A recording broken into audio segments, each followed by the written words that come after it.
Yeah, it's recording now. Awesome. This platform's weird. So it's really good because like it allows a lot more flexibility to like edit.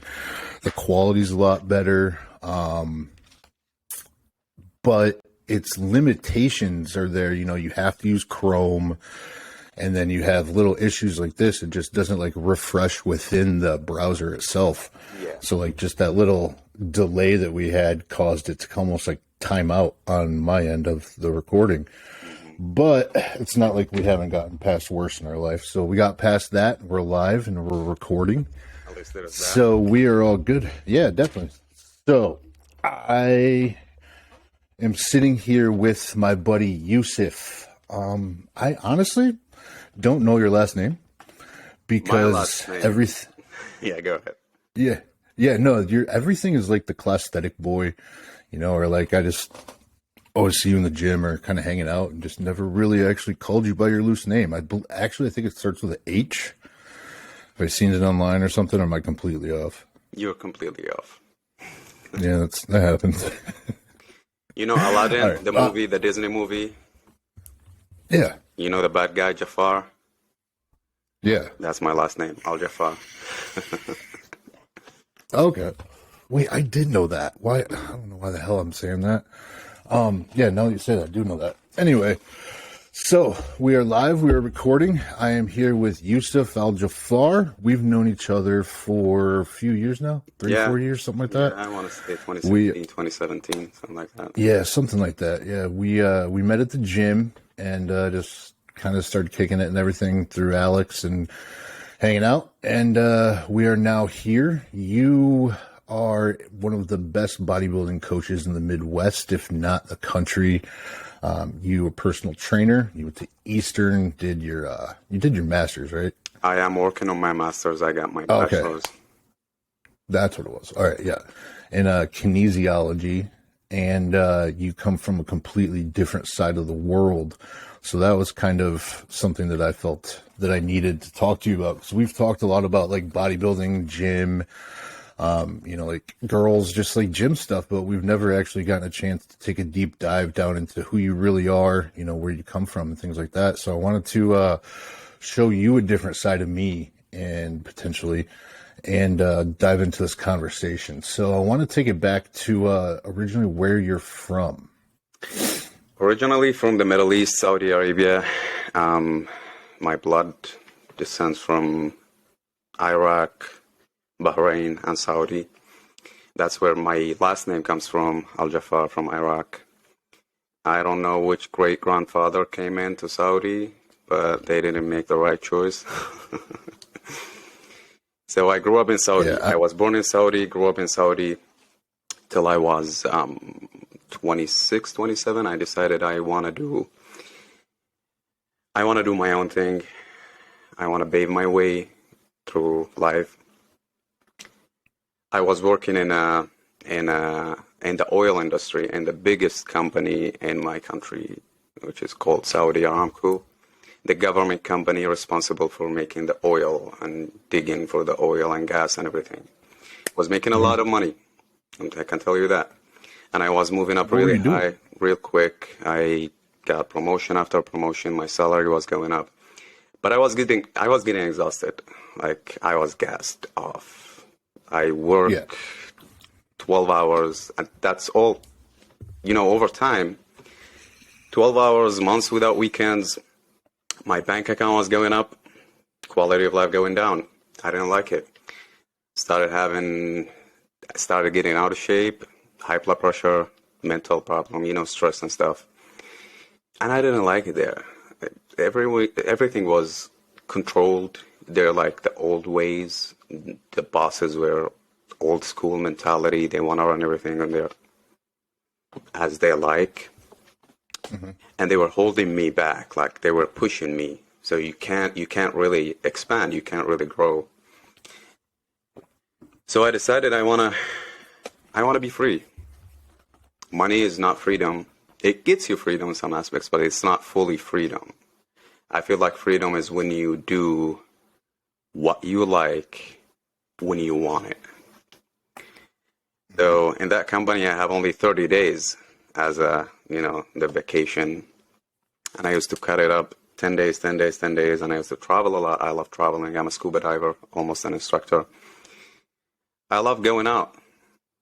And that job, that lifestyle didn't align with my personality. So I knew they had some scholarship to the US at the time where they give you a full scholarship. They send you abroad to get your degree, and then you get back basically to working in the company. And I applied for this thing, and they didn't want to cut me loose. Because at that time I was basically running almost the whole warehouse. I worked in the material supply department. Okay. And they needed someone like that. So they said no. I said, okay, I'm quitting. And it was a tough decision, Rob, I can tell you, because at the time I was already married. I had 2 homes. I had the latest car. I had a 6-month-old kid. And everybody called me crazy, like, why do you want to leave this company? People want to get in as janitors in that company. They pay a lot. It's security. Mm-hmm. The only person that was 100% by my side is my dad. He was like, you're a man. You want to do whatever you want to do, I'll support you. I might not have the money to support you financially, but I'll be by your side. Whatever choices you want to do, just go for it. My mom didn't like it. My friends didn't like it. My wife was by my side. So I resigned, gathered whatever money left, and I came to the US by myself. I left my family behind, my kid, my wife, and I applied for a government scholarship, which takes some requirements, and the requirements at the time I quit was a process of 4 months or so. So I told my family, I'll bring you in 4 months. I got to the US. The king of Saudi Arabia was changed. The rules were changed. And the requirements will take me 2 years, 2 full years. And I don't have the financial to bring my family. So literally started not from scratch, a little behind scratch. Spent all my money, started in a community college, Schoolcraft Community College, to get the credits and everything, the requirements they want for the scholarship. And I ended up being by myself for 2 years. I couldn't bring my family. They came and visited me 2 summers, but still, I was homeless, I was jobless, I was a little lost. But this is what I needed, because that slap in the face, I didn't see it coming, but it had to create something. Because I'm on my own. Different country, different language, different people, different way of living, slab of a culture shock. Comparing, Saudi at the time in 2015 with the US. If you're familiar with Saudi Arabia and in 2015, you will know what I'm talking about. So yeah, I started working in campus, cleaning, doing printing stuff, tutoring, stuff like that, making money little by little. And I got the scholarship 2 years after I initially came here. I was finally able to reunite with my family. I brought my wife, my kid. It was a good time, but a tough time at the same time, because my dad had cancer at that time. And it's a long story. You would have to do another podcast for this, but he passed away at 54 in 2017, April 2017. Sorry to hear about that. I didn't know that. Yeah. It was a lot of changes, a lot of balls thrown on my face at that time. But gradually, I was hooked up in the bodybuilding industry because I was overweight as a kid. I was always bullied as being overweight. directly and indirectly. You know how it goes with kids. Mhm. And I was lifting weight back in my country just to lose weight. You know, I did basketball, did swimming, did a lot of stuff. So I had that initial background of how the muscles work and everything. Then I got into Eastern Michigan University after I got my scholarship. I got into kinesiology and arts as a minor and took it from there. I started doing bodybuilding shows, started coaching people, and I am paving my way right now. I don't have a job right now, but I'm standing solid on my legs. I'm working on my master's degree. My wife came in, just finished her health administration system major, and she's doing her OPT, started working this week. So things are heading in the right direction. I had another kid, which was born in here, so he's a U.S. citizen. I'm still not settled with my green card or citizenship status, but I'm working on it. So here we are. I have my 8-year-old boy, which was 7 months when I left, and I had my 3 years old turning this in 2 weeks, turning 3. Yeah. And I haven't seen I'm telling you, I haven't seen my country since I left, since 2015. I never went back visiting, and there are a lot of changing. If you follow everything going on in the world, there are a lot of changes to my country right now. And it sounds appealing, but still I like the quality of life here. I like the health system in here better. I like the job opportunities. And I like the weather, and I like the people here. Yeah, that was a lot. I like how you were able to kind of take your entire story and put it, in just a few minutes, because a lot of people aren't able to do that. But one thing that I've always found very attractive about you is you never complain. I've never once heard you complain, but yet I didn't know that entirety of kind of like the breakdown of your story. We both migrated to the city of Ann Arbor, this area. I didn't come out here from another country or anything. I came out here for rehab. And where I came from is not even that far away. It's just a different culture. This area is a very different culture, and I've been criticized for calling it soft, but I'm going to continue to call Ann Arbor a very soft city. It's very padded in the way that it works, but it's a very comfortable city. People they can be very nice here. But we're also kind of disconnected from the rest of the world, as Americans as a whole. I know over kind of our friendship, I've texted you random questions, about whether it be your culture, where you're from, just very curious about how things work on the other side of the world. And to get a chance to kind of sit down, talk to you, and hear your story, I want to first thank you for coming on. Very grateful to have this time with you. And now I want to kind of dive a little bit deeper into your childhood, because it's not very often you get to hear similarities from a childhood from the other side of the world. So kind of take me back to what it was like growing up in Saudi Arabia, just for the generalization of, from the American cultured perspective. I speak for myself and for what I've seen from the media. But it seems like everything in the Middle East is, concrete buildings, unpaved roads, and everybody in very formal clothing. But I'm not sure. You know what I mean? I have no idea.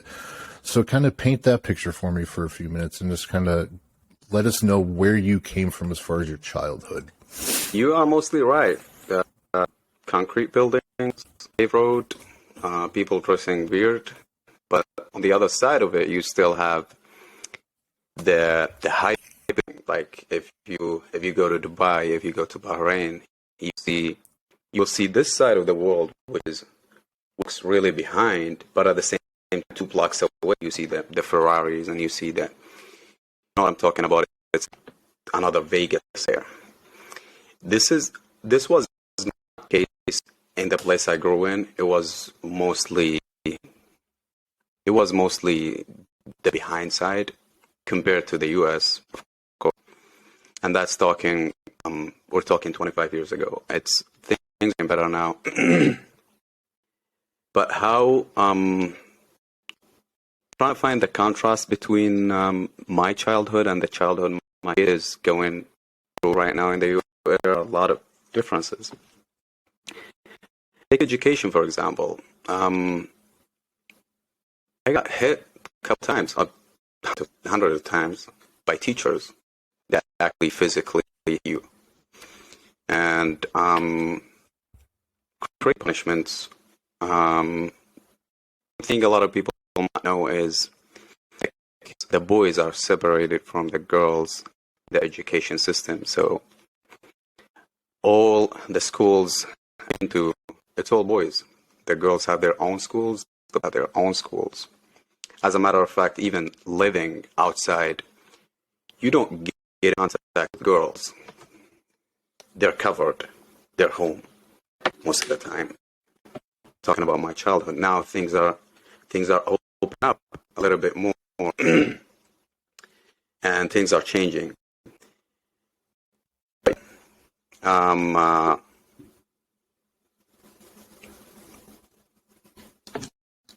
Another thing you might wanna know about is the health system.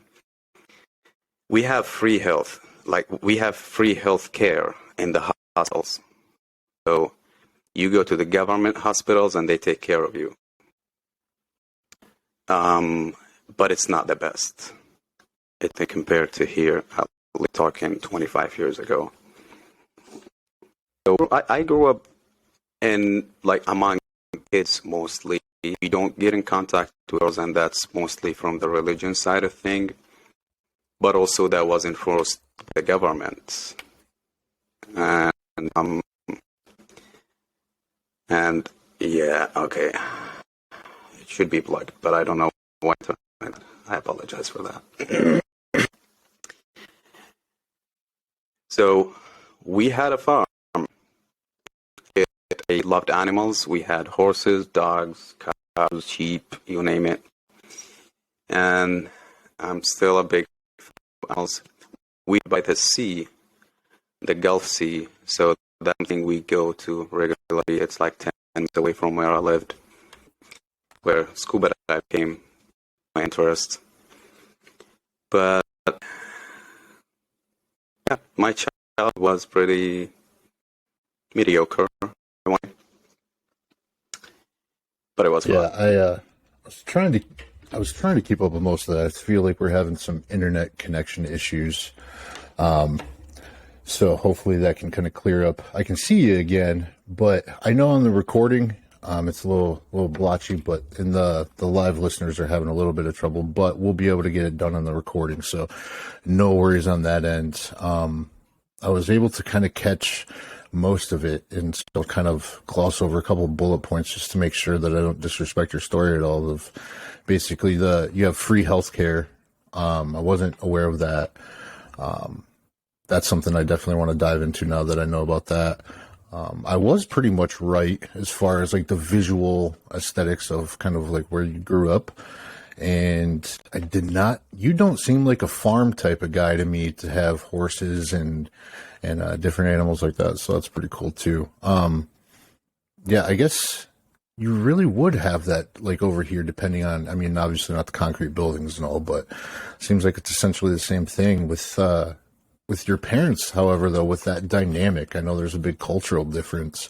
What was your parents' influence like on you growing up? As far as, were you more, sheltered? You were told to kind of stay inside, or were you allowed to kind of have free reign to explore life and figure things out for yourself?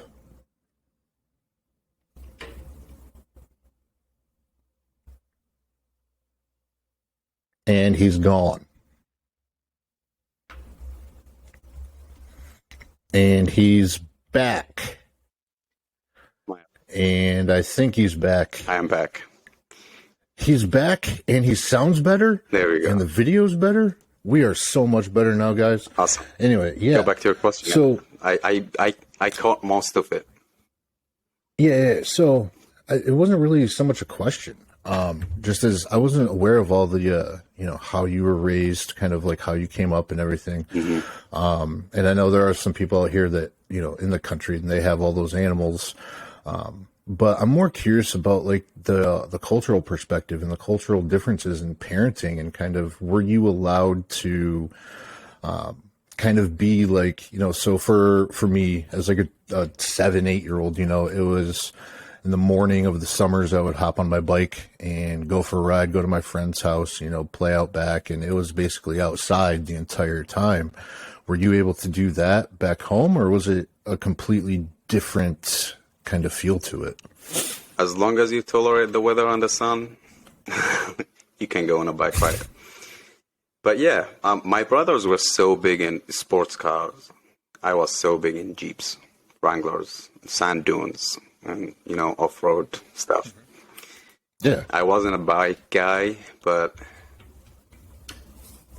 yeah. Okay. Yeah. No, I just wasn't sure if there was, some crazy differences from the cultural standpoint of you're not allowed to do certain things or whatever. So your parents seemed like they were pretty open to allow you to explore your life. What exactly, how do I word this, I guess? As far as like your schooling and everything goes, when you're going through school, how are your grades looking and what are your parents like pushing you into school as far as like education? Was coming over here ever a goal? I'm not really familiar with the education system over there, so I was just kind of generalizing things to keep this going, but okay. Yeah, kind of how much they push you. I will go through that and I'll get you an interesting story to kind of have more perspective on that. My mom was a teacher. She's retired now. And she's so big in schools as any teacher, But I was a different person at school. Like I was really bad. I had to redo some of my high school years because my grades were too bad. And then when I graduated from high school and I applied for that company as an apprentice, I got accepted. And I remember my brother saying to me, "You're going to be kicked out in 2 weeks. I bet you on it." Because they're so strict, Rob. They're like military. That company, they want the employees to be razor sharp. Because they have only the best of the best. And I don't know what miracle got me into that apprenticing thing. But that was a major switch. I started, they do final test every 3 months. My class was 42 people, only 18 graduated. They were just kicking people off, left and right. So when I started, it was all English. They wanted to teach us English. I could barely write my name in English that day, like at that time. That was back in 2008. And I told myself, I'm going to get this job. This is a lifetime opportunity. You only get so few of these where you can turn your life around. And I set myself to it. I paid attention in the classroom, and I was like, during the breaks, my friends would go. We have 7 minutes break between classes. My friends would go out, smoke cigarettes. I was a cigarette smoker at the time, but I stayed in the classroom in between breaks, just doing vocabularies, getting my hand familiar with the spelling and everything. And the first final came in, and boom, I'm the first. Like, I'm number one on my classroom.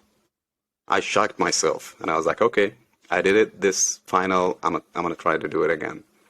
And I kept on doing that, and it was easy, Rob. Like, I realized that I actually can do whatever I would set my mind to. Mm-hmm. From that day till the day I graduated, I was first on my class, like the highest grades. And I carried that mentality to the workplace. I was on top of things. I was standing out on everything. Like they gave me the transactions they would give a supervisor. What that, especially in a warehouse, it's really sensitive because you can manage a lot of the budget. Like you can waive $200,000 if you have a transaction of a certain, material stuff. And they would give it to me, and I was grade 7 on their scale of, the job positions, where the transactions I had were for grade 12 and above, the senior employees. And that's what I mean when I told you they were holding me back, and I wanted to explode and grow, but they were holding me back. But this is how my grades were in terms of high school, in terms of my school years. I was really bad. Mm-hmm. Yep. Yeah, I've found that grade school is not meant for learning. It's really more meant for, can you retain and regurgitate information, at least in our system, to whereas like once you get into college, it's basically they're giving you all the information, asking you questions and seeing if you have the ability to go out and find the answers. And you don't really get into like any specific specific subject theory until you really get into like a grad school program, law school or something like that. And then that's where you really dive into the details of a certain thing. And you're doing that right now with your grad program in kinesiology. So let's skip ahead and get into kind of where we met and the meat and potatoes of kind of what you're doing now. So we met in at Crunch. You were Alex's main training partner at the time, mm-hmm. And you two were easily the biggest guys in the gym, for sure. And I remember we used to go at the same time, pretty much every day, and just kind of in seeing each other, just kind of started talking and kicking it back and forth and whatnot. And I realized pretty quickly you weren't just another guy in the gym, that you had an entire team that followed you. I started seeing like all these other people wearing Classthetic Boy t-shirts, tanks, hoodies and stuff like that. And I'm like, shit, how do I get one of those? Like, what is this thing, And, so there's an incident that happened, and that kind of caused me to reach out to you and kind of talk to you just in the locker room of bullshitting. And that sparked this friendship. And so I want to take this opportunity to kind of dive down that world of bodybuilding with you, because a lot of guys do start off as a chubbier dude. Myself, I was, we'll call it husky, growing up, big boned, we'll say. And, so I always had this short Napoleon complex and never really believed that I could be strong because I was just very short and chubby. And there was a time to where you and I were working out and I was finally getting back into shape. You handed me 100-pound dumbbell for overhead rows. And you kicked the weight out of the way that I gave you. And to use, handed me a 100-pounder. I had no idea. And I did it, and you're like, see, you can do this. And I tell that story because that's who you are. That wasn't just one situation that you did that. That's kind of how you are in life. You seem to raise the people around you up. You're not one of those type of guys that you want to make it to the top of the mountain with you. You have a backpack full of people you're bringing with you. So let's dive into this, the bodybuilding community a little bit, because a lot of people will get into it. They'll pick their favorite guy, they'll go to the gym, they'll take the shitty Ghost pre-workouts, and now everybody's eating Rice Krispie treats before they go to the gym and drinking 400 grams of caffeine. Like, that's really going to do anything. But that's what everybody's doing. And you decided to kind of go in and not just participate, but you're mastering this, and you're doing that not from the actions you're taking in the gym, but from the theoretical side of it, from the coaching aspect and the knowledge base from the educational standpoint. So what brought you down that path into bodybuilding, and what is your goals continuing? I think it all flared up from my childhood insecurities. Like I had a really bad genetics and body composition growing up. When I went through puberty, I had a bad case of gynecomastia. And that's when I started lifting weights just to get this thing off. Get the bitch tits away. Yeah, the bitch tits. Yeah, exactly. That's how I felt about it. Yeah, that's exactly how everybody feels about it. The frustrating thing, Rob, is the more you lean down, if you have a gynecomastia tissue, and that's the tissue under the nipple that makes it buff out, the more you lean down, the more it buffs up. So I was doing well. I leaned down. I see my six-pack and everything. But my nipples were just distracting. I hated it. And I didn't know about it until 7 years of lifting, because at the time there was no YouTube, no social media. We had no access to information, especially back in my country. So we'll just go with whatever the gym bros say. They would tell you drink pickle juice before pre-workout, and you would do it. They will tell you gotta get that sodium though.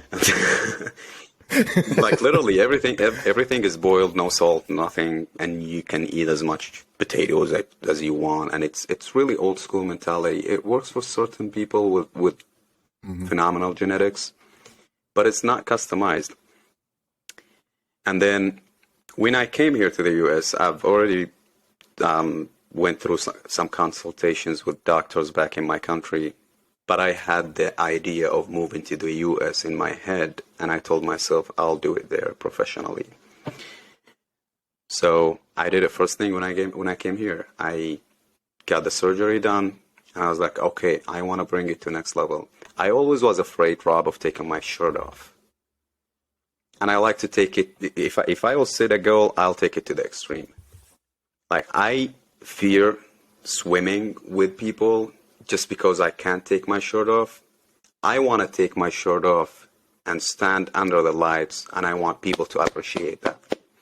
So here was my first goal of stepping on a bodybuilding stage. None of my family did it before. I had nobody by my side. I had nothing. Like, I had zero knowledge of prepping for a competition. Nothing. I know nobody who competed before.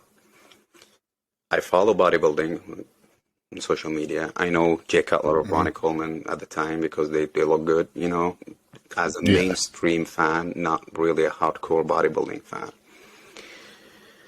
And then they say when the student is ready, the master will appear. And then I somehow got hooked up with a guy called Dakota Waring.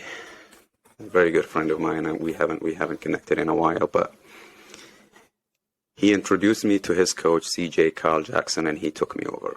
He was like, you are ready to compete in 8 weeks. And I was like, let's do it. So what do you want to do? I'm not into the deep bodybuilding. I never wanted to be the biggest guy. I was like, I like classic physique. That was the year when classic physique was introduced. Not yet to the Olympia, but only in the local shows. It didn't make its way to the Olympia yet at the time. So you like that Arnold style look, the old guys. I love that, yeah. Yeah. It's because you're a tall dude. That's why. No, we're all fans of the Rolly Winkler, the freakiest guys. But at the end of the day, you don't want to live that lifestyle. At least speaking from my perspective, I don't want to be the biggest guy. I never wanted to. So I competed in my first show, and I was natural. I did the NPC, John Simmons, 2017. I insisted on doing classic physique. My coach wanted me to do men's physique. I'm not a big fan of men's physique, but I insisted on classic physique. But since he was coaching me for free, I was like, okay, I'll do both. I'll do men's physique and classic physique. I went all in, and I won both. I got first place, and I was like, oh, this feels good. I might have a place in this bodybuilding stuff. And I got hooked up. I got addicted to it. And you're a bodybuilder, Rob. You know that bodybuilding doesn't doesn't mean the gym only. It stretches to every single aspect of your life. If you're a successful bodybuilder, if you can tame your mind and your body, you can be successful in anything. Going through the pain barrier, forcing yourself, going to the gym with no support, nobody tapping your shoulder. It's a character shaping. This sport is so deep, at least how I look at it. It really teaches you discipline, consistency, going through pain, going through everything. It sparks up something in you. I got really passionate about it, and it changed my life. So a lot of bad habits were just gradually shedding off as I focused more on the bodybuilding. I started making friends. I loved it. Started helping people. I loved it. Started helping people and seeing people do well. And then started coaching people. I actually started coaching people for free for 2 years. That's when I was studying kinesiology and kind of to apply whatever I learned, the academics, into the actual field of life. And things were clicking. We started winning shows, going to nationals, and then I came up with the team. And it took off, especially with my social media. I had a lot of friends back in my country. And at the time I left, I probably had a Facebook account, but I wasn't really active in it. But at the time, when I left my country, they didn't have access to seeing what life is like in the United States. So people started following me, following my journey, following the bodybuilding shows I did. And I did the first show, and I won that show, and my social media just started rocketing. My Instagram just went high. And I liked it. I liked the dopamine of it. Yeah. And I was like, I will go all in this bodybuilding thing. And this is when I got big, got strong, had Alex and Team Juggernaut, CJ, by my side. Went to National, did the Arnold, went to the North Americans. I almost got my pro card, one spot away. But then I realized this is too much. I realized, okay, if I keep going, I'll burn myself out. And my personality was really focused on bodybuilding. I was eating bodybuilding for breakfast, sleeping with bodybuilding, thinking bodybuilding, talking bodybuilding. It was just too much. I have a family. I have goals of settling here. I have a lot of things to do. I gotta do money. I gotta raise my kids. I gotta be a father. I gotta be a husband. And I gotta provide. And I know this bodybuilding thing I'm passionate about, but I have to have balance. Yeah. So I want to kind of put a little bit of myself into this as a segue going into the next thing I want to talk about, because at the time that I met you, it was actually a new chapter of my life. So a lot of my listeners know, but you may not. When I met you, I was like in the first 6 months of sobriety. So I had actually gone to rehab May 15th, 2017 and 2018, sorry. And so around that time, before that, I had bodybuilding as a mainstream fan, mainly I grew up in a very violent childhood, fights every single day, whether it be at school, at home, parents, it's everything is just fighting. And so I always thought that if I looked a certain way, nobody would mess with me. If I could show you that, like, this isn't something that you want to be a part of, that I won't even have to have that confrontation. So that became a main underlying goal for years. And it drove me, was just, go to the gym every day, take all the drugs, buy all the supplements. It looked like my counter came straight off of GNC. If it came out new and it had a false advertisement of 200% gains, $200 out of my bank account straight to that bottle of rice flour, and most of it's bullshit. But I bought everything, and but I would get bigger. The confidence came with it, you know, the muscles came and so with muscle and confidence, you want to go, you know, display that. And so I'd go out to bars and parties, and I was the big jacked guy, and like every guy wanted to be the bigger guy of the bar, you know, and it rolled into, you know, breakups and injuries, surgeries, and you go down the line, and then opiates get involved and you end up in rehab. At least that's my story. And so for you, I came out to this area not having any friends, like at all. I had friends from like back home and other areas of my life, but any local friends, I didn't really have any. And I had seen you and Alex, and I was like, all right, those are my people. You know, like they have a good connection, not necessarily like I want to, you know, be weird and go bug these guys or anything, but like that's in a sense of vulnerability, that's what I wanted. You know, is I wanted that camaraderie, that brotherhood, that friendship that, you know, that training partners traditionally have. And that pushed me to go to the gym because I needed to get that back. I needed to get some kind of drive back because every day it was a struggle just to not drown myself in a fifth of tequila or a fifth of vodka or, you know, a bottle of pills.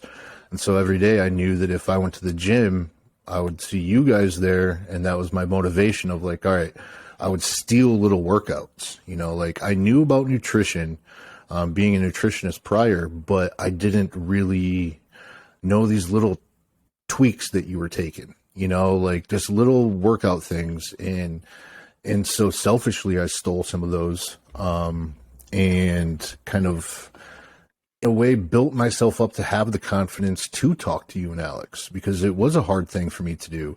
And the gym culture can be very toxic at times. Myself, I feel like it's a very gym bro community. Everybody is almost wearing the same thing, and you have this very sarcastic, you know, conversations with people at times, and it can get very toxic, especially when drugs and everything come into the conversation. So to segue kind of my introduction into this next conversation that I'm wanting to have is, it seems like over the years, the gym culture has changed from what are you doing to get this big as far as exercise and, you know, diets and everything. And now everybody wants to know strictly what drugs you're running. And I know that's a very taboo subject in the world of bodybuilding. Nobody's really open to talk about it. And I feel like somebody needs to, because I haven't been lifting in a while. I've been focusing more on martial arts with jiu-jitsu and Muay Thai. But I still follow bodybuilding very closely. And we have guys like Cedric McMillan. You know, we have quite a other guys that have passed away. Rich Piano kind of being like one of the first to kick it off, and it seems like there's these controversies on whether or not drugs are causing them. Obviously, I feel like they are causing them, not directly, but directly and indirectly. You know, with the things involved and everything. So I was hoping to kind of dive down a little rabbit hole of the drug culture within the bodybuilding community, because it's a very well-known fact. To step on a pro stage, unless it's a natural show, you know, a higher end show, you're going to be running something. It's just this very big misconception that more is better.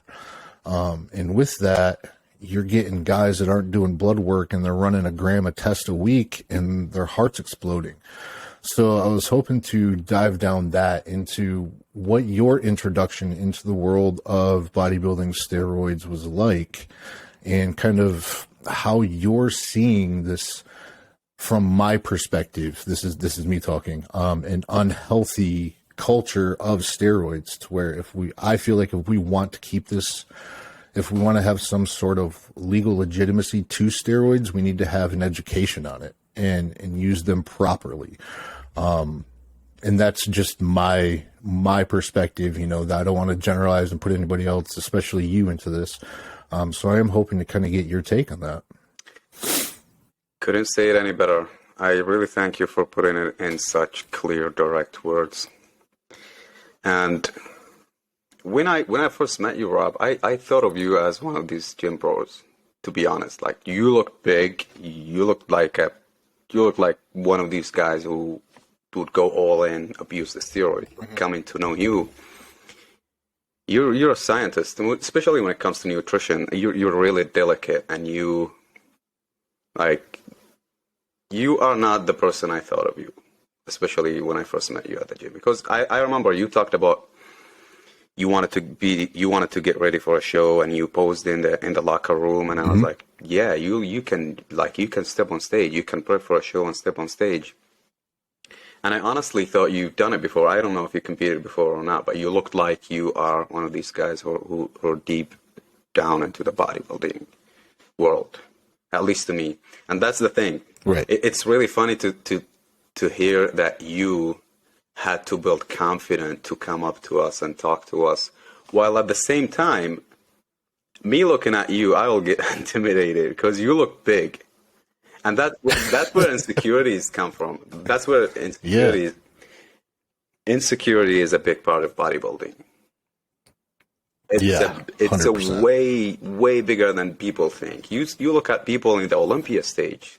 They're huge, they're mountains, and they still think they're fat and skinny. It's a disease. Body dysmorphia. Yeah. Bitch. Yeah, man. It's crazy. And they do have a big effect on people dying. Steroids. They do. As you said, whether indirectly or directly.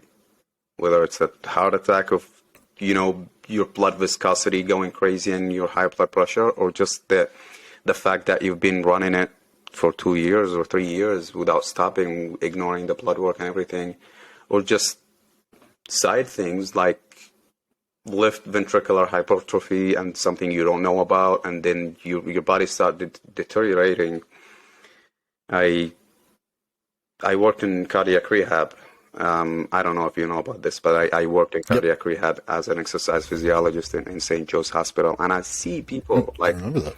The more you dive into the scientific side of thing in body physiology, the more scared you get. Because we tend to shut our ears and our eyes from what the doctor says. And a lot of people have this general idea that doctors don't know what they're talking about, especially bodybuilders.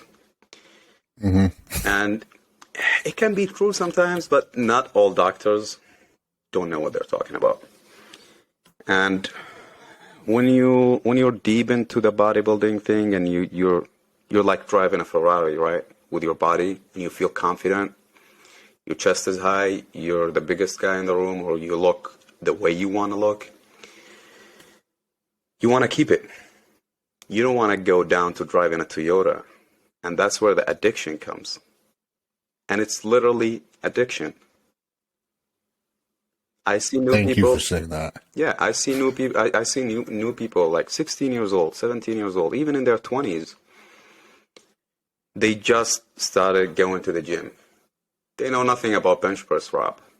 They're like, what's the best cycle for me? Like, what are you talking about? It's not a cosmetic thing. It's not a lip implant. It's not like you're going to inject testosterone in your ass and wake up jacked the next day. Yeah. It's not like that. This is when steroids were introduced to the bodybuilding, it was for the elite athletes. People have been doing it for years, have been doing bodybuilding, nutrition the right way for years. And even when they start using PEDs, performance enhancement drugs, or steroids or peptides, they do it professionally with follow-ups, as you said, blood work and everything. But this generation, they just go all in. They play with SARMs and steroids as if they're taking protein shakes. And the tricky thing is, you don't have an instant effect. I mean, a bad side effect right away. It builds up. And teenage people, they don't all necessarily have that vision looking down the road 10 years from today. They just want to get big, and they got the whatever it takes mentality. And as you said, It's just bizarre. It's crazy.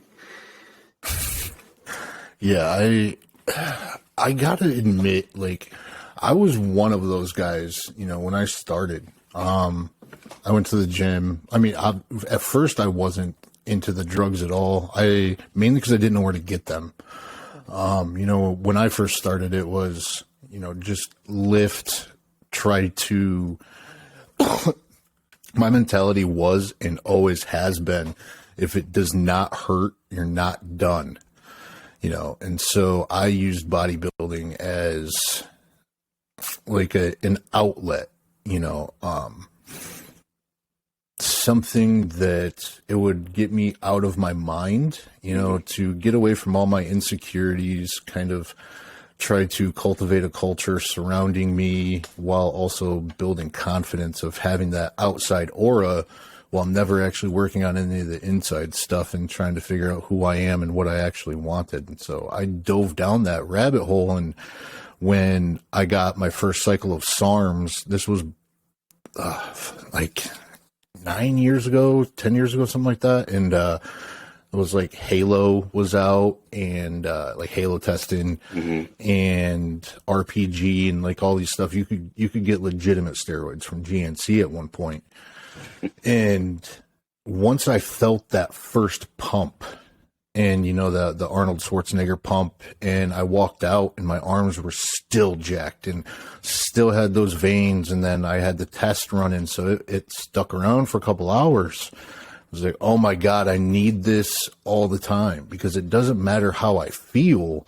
I can lie to you in my perception. I can force you to believe that I'm somebody who I'm not, just by taking this drug and feeling this way. And it pushed me down that rabbit hole. So that's the reason why I started it. And I see that over and over, instead of just going to the gym for the culture. 99.9% of guys will never step on stage, and yet they're wanting to run these cycles. And there's this culture of, you got to bulk and then cut and bulk and cut, and nobody knows what that does to your metabolism while they're doing it, but it destroys your metabolism, let alone your hormone panel is going through the roof. If you want to have sex the week of a show, forget about it. And there's just so much that isn't being talked about. So I want to dive into the mental aspect of it, and then get you out of here in just a little bit. But those insecurities are something that a lot of people struggle with. For me to even hear that you thought I was a big guy is crazy. I never looked at myself as a big guy. That's why I wore hoodies. I didn't wear hoodies to try to cover anything or to try to sweat more for hypothergenics, which stop doing that, people. It's not a real thing unless you're cutting for a show or a fight. But I had to hide, and it wasn't until I got a little bit bigger and I found somebody locally and I got back on some gear that pushed me. So like, I 100% admit that I am a product of addiction. And I 100% took my pill and alcohol addiction and brought it into the steroid world. So that way I was able to build some sort of confidence as a baseline without working on myself. So with that kind of going into my story, how many times are you seeing that story repeated throughout your coaching career? I gotta feel like I'm not the only one who's done that. That's crazy. You look big, Rob. I would never think in a million years that you're hiding your body. Yeah. Like, it's crazy. 100% so I was doing. Yeah. Yeah, because I used to always wear a black hoodie and a baseball hat every day and sweatpants. And you were actually the first person in my entire life to give me a compliment on my legs. I used to always wear pants or sweatpants because from looking down, looking like calves and stuff, you can't see what other people see. I know. I've never taken pictures of myself or judged or anything. So to hear that, I remember that day and I was like, oh shit, this dude thinks I got good calves.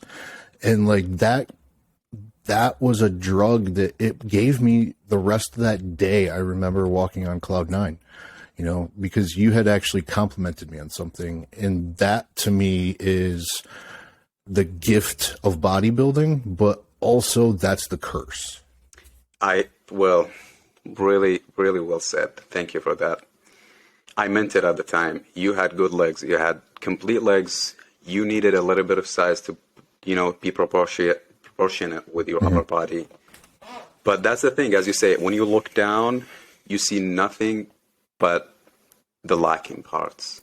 Even looking at yourself in the mirror, you look at your face, you're like, this side is different than this side. I like to take photos from this side better. Where other people don't see that. That's all in your head. It's the same exact thing in bodybuilding. You only look at your flaws. And that stems from we as human beings, we want to detect problems and solve them. But sometimes we get caught in that mentality and we focus only in the negative. If you would see yourself as a new person, first time, you would look at the positive things. Like I see bodybuilders on stage, they lack a lot of things. But I look at the positive body parts, the conditioning, if they have a bigger chest, that's something that I'm drawn to. But I don't do the same thing to myself. I'm always critical. And it's really damaging mentally. Yeah. But going back to what you said about steroids and confident and everything, that's when I told myself, you got to stop. Because my mentality, I want to say my character was changing when I used/abused steroids. I would be aggressive. Like I yelled at my mom, and that's something I'll regret for the rest of my life. I was bad in spending time with my kids. I felt overconfident sometimes. And sometimes in certain conversations, I would force my opinions and not even thinking about it, just thinking that I'm free to think this way. I started judging people, and you get caught without even knowing it. But this is when I told myself, you gotta stop. Like, where are you going? What do you want to prove? Because, whenever you accomplish any goal, you're lost again, and you have to set another goal. And that's the same thing with bodybuilding. You lose that dopamine when you get to the final product, and you want more, and you want more, and you want more. And it's taxing, especially using steroids and damaging your body. It's taxing. And I figured I want to downsize. I want to be okay with how I look.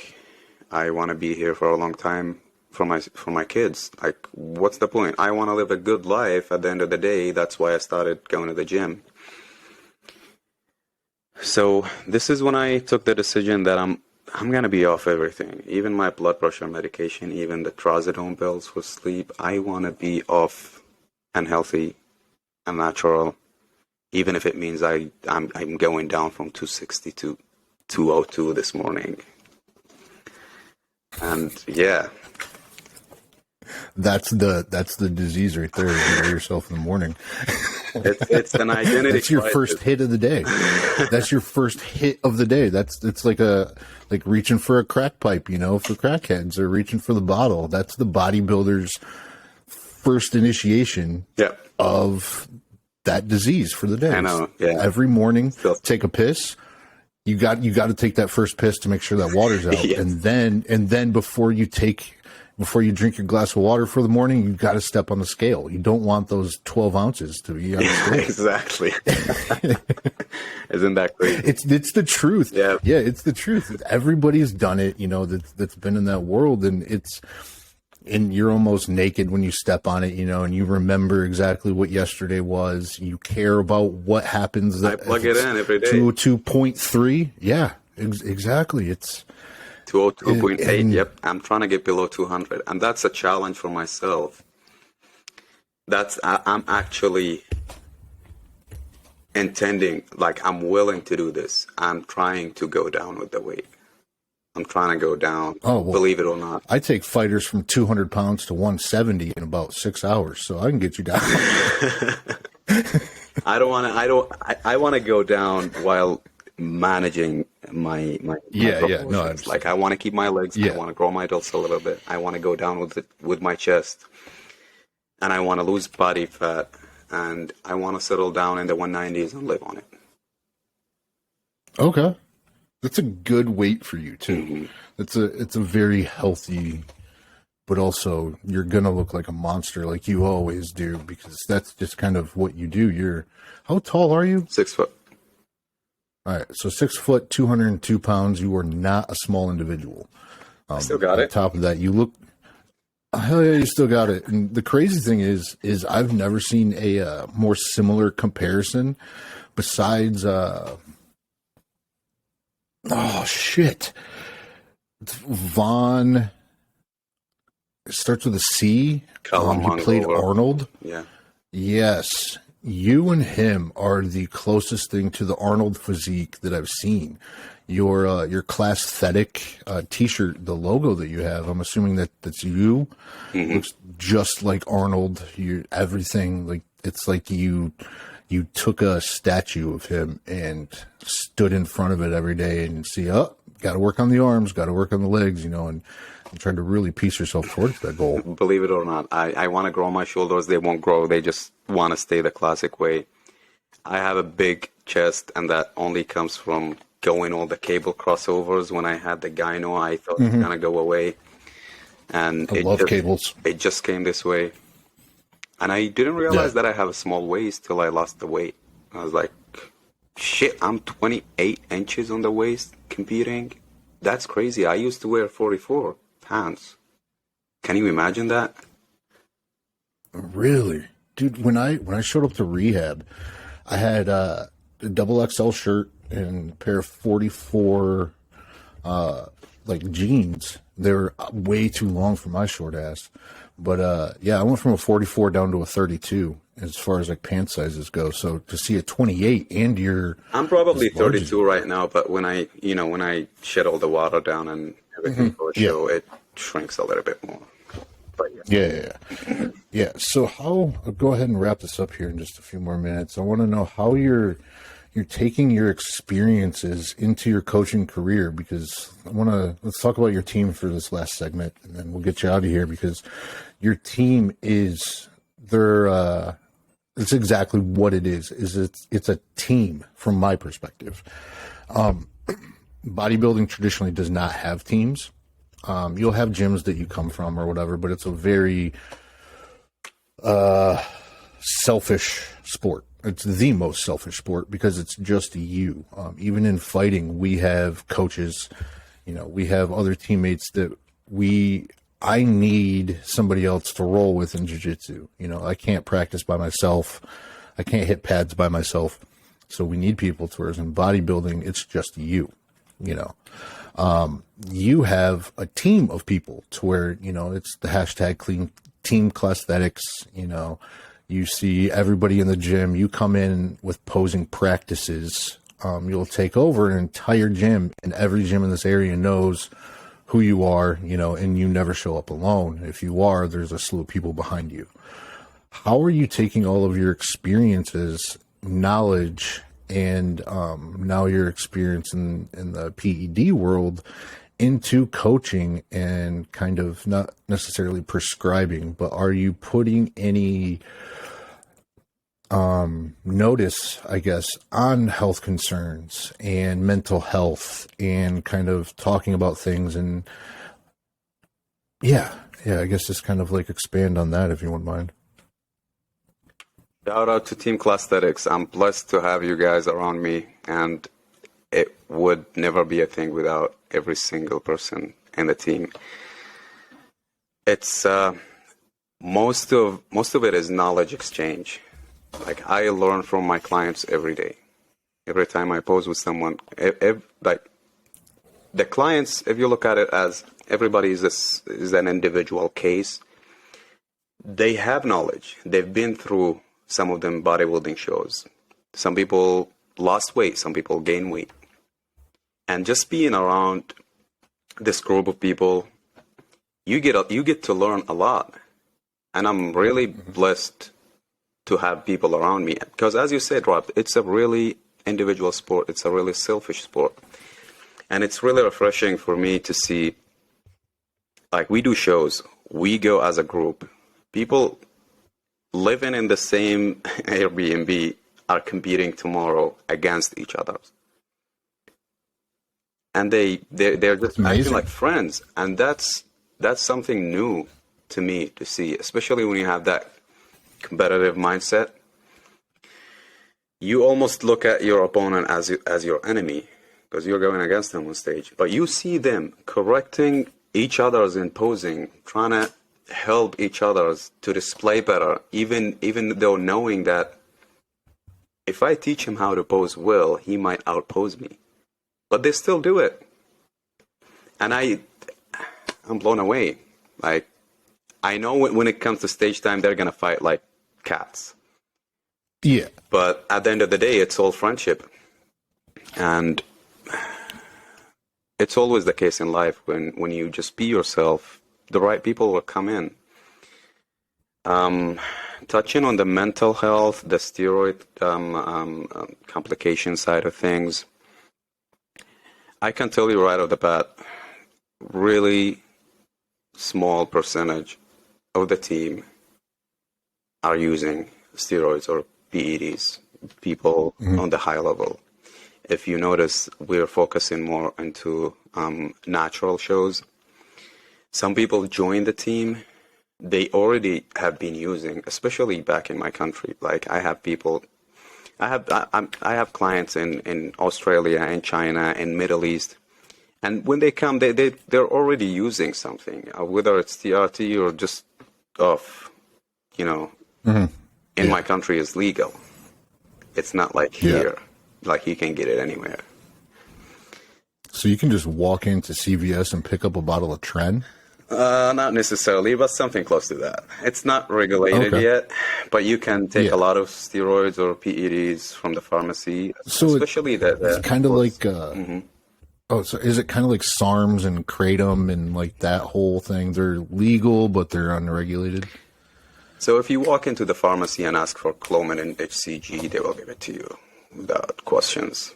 If you go to a supplement shop where they sell pro hormones and they sell SARMs, it's not yet regulated. The same people that sell supplements, they sell steroids. They don't shy away from it. They post it on their social media. They promote it. It's not yet regulated. I think it's going to be strict, especially now with the Saudi Federation of Bodybuilding coming back to life and starting to take people to competition, sponsoring athletes and everything.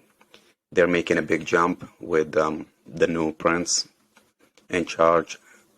He's putting a lot of efforts in bodybuilding and in youth. Like, he likes arts, he likes sports, and he's taking it high a notch. And I think things will be a little bit more strict. But just to stay in that conversation, a lot of people that I start working with, they're already using something and they will be using it. But most of my clients right now are natural. We just competed in Chicago in the IMPA. We got 2 pro cards. We're competing again in September.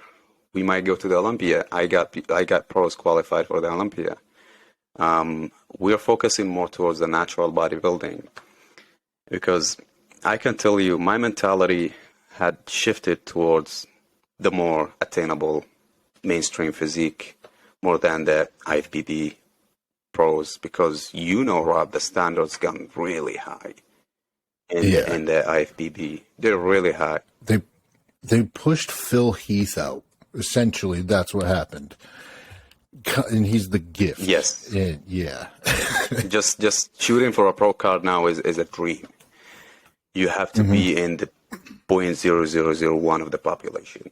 You have to have all the support. You have to have the financials. You have to have the mindset. And you have to go all out, ignoring your health mostly. And I'm sorry to say that in public.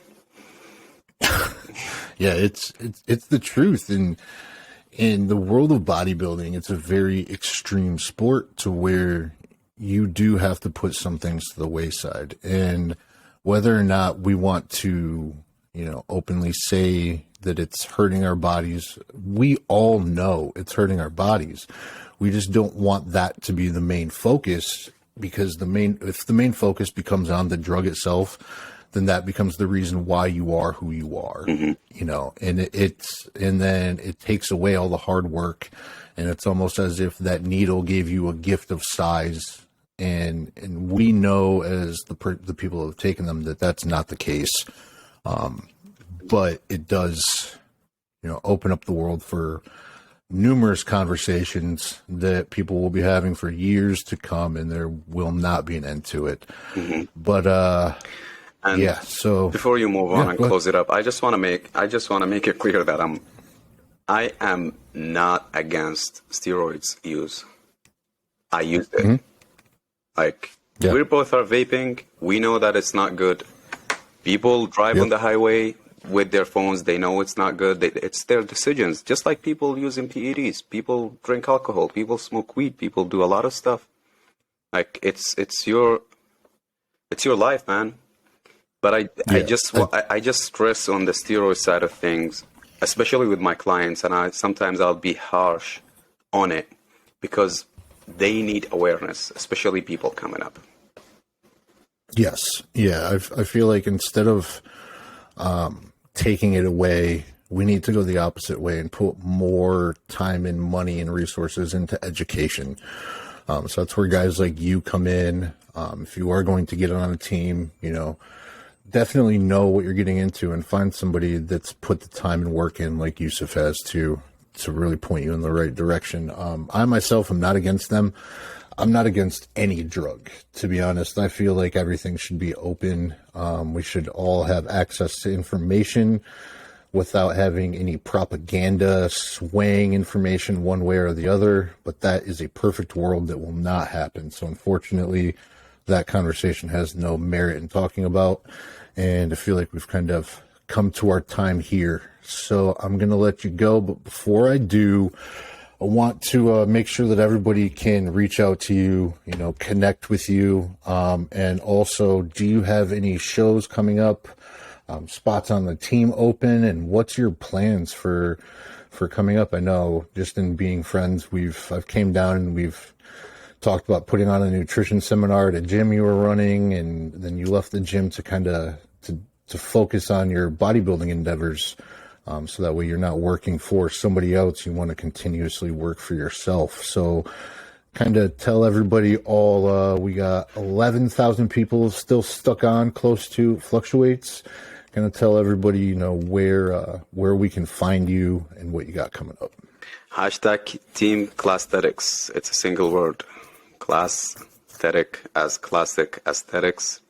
We have a show coming up in September, a natural show, under Natty Revolution, and I have two people doing the National North Americans NPC, running after their pro cards. After that, we're going to the Natural Olympia. Potentially, there's a client, if he qualifies, we'll have two people qualified for the Natural Olympia. We have more shows coming next year. We're waiting on the new schedule, and mention in the seminar, we can still do that, Rob. We can set it up in Crunch anywhere. We can take the yoga room and do a 45 minutes. And I'm pretty sure a lot of people will love it.